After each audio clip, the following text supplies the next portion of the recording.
guys, and welcome back to my channel. So I didn't think I was going to do this video today, but I just have a couple minutes and I decided, you know what, let me just do it. So I'm sorry for the weird angle, for the weird lighting. I just was sitting here picking up toys and I said, let me just do this video real quick. So anyway, today I'm going to talk to you guys about Phoenix being in preschool update. I don't know what to call this, but you know, because I already titled it. So Phoenix has been in school now 1 month, right? September 9th, and we are on, today is October 8th, almost a month.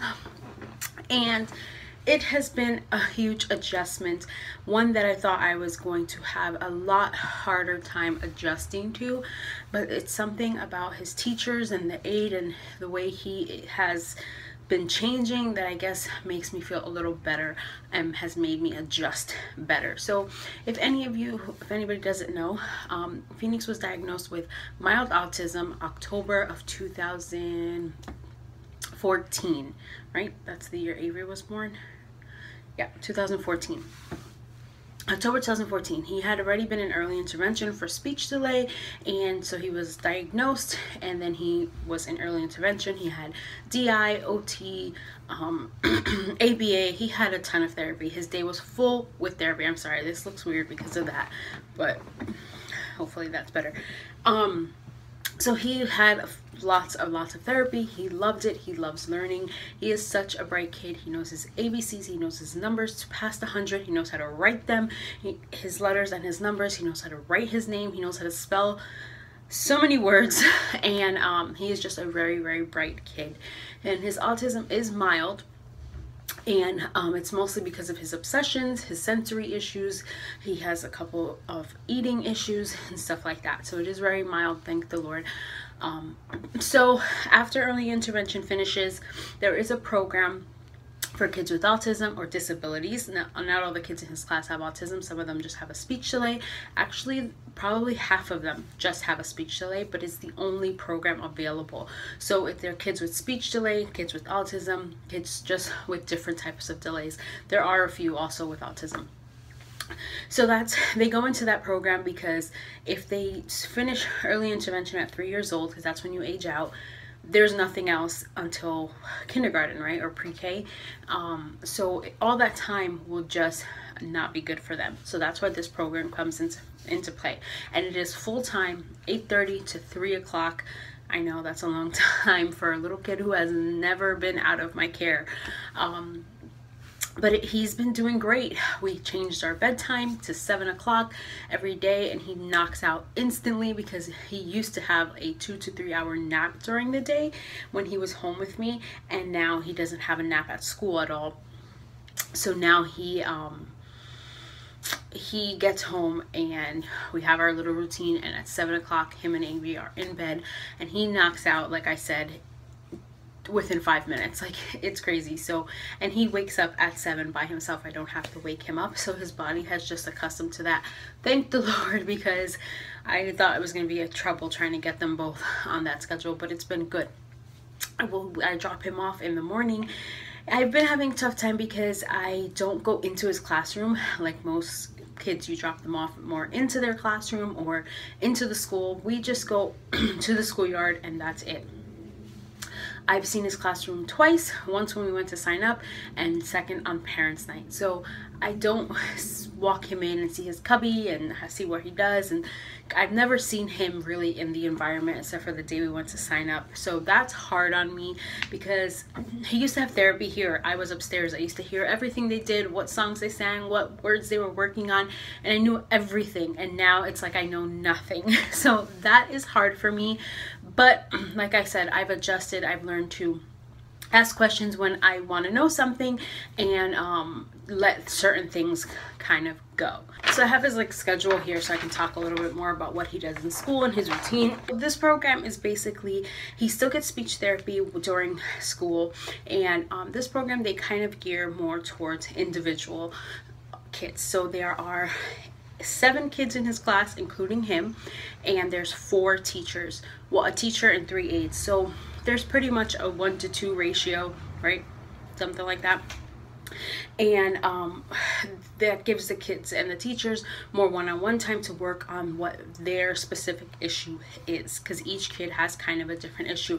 They do circle time and stuff like that in a group, but then they also have playtime where they can work on whatever that kid needs. So they could all be playing and be let's say just playing with trucks, but Phoenix needs more pretend play, so they'll work with him in that way. And you know, so-and-so kid needs more words, so they'll, while they're doing the same things, they're kind of working on him to talk and they're working on him to play. It's kind of like that, which is really nice because it's more individualized to what they need, because all the kids need different things. The ages, I think most of them are 3, 4, I think is the oldest, like almost 5 type thing, because you can stay there another year. So Phoenix could be in this same class next year, or he can move to the higher class and be there 2 years. All depends on what we think at the end of the year. His teacher is pregnant, so she will be leaving on maternity leave, and I'm hoping and praying that the next one is just as great, and that she comes back, because sometimes they don't come back, which I don't blame them. Once you get that new little baby, you don't want to do anything. So normally when they go in, they unpack their book bag, and some kids have breakfast. Phoenix has breakfast here at home. I like to give him breakfast. He hasn't been eating well at school, so I try to fill him up really good with breakfast.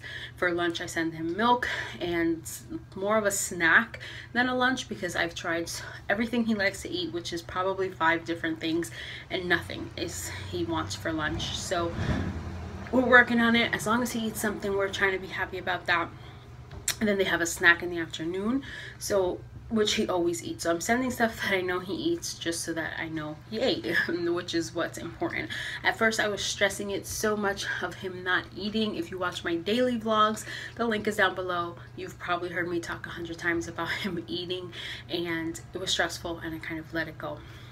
Also, he has learned so much already.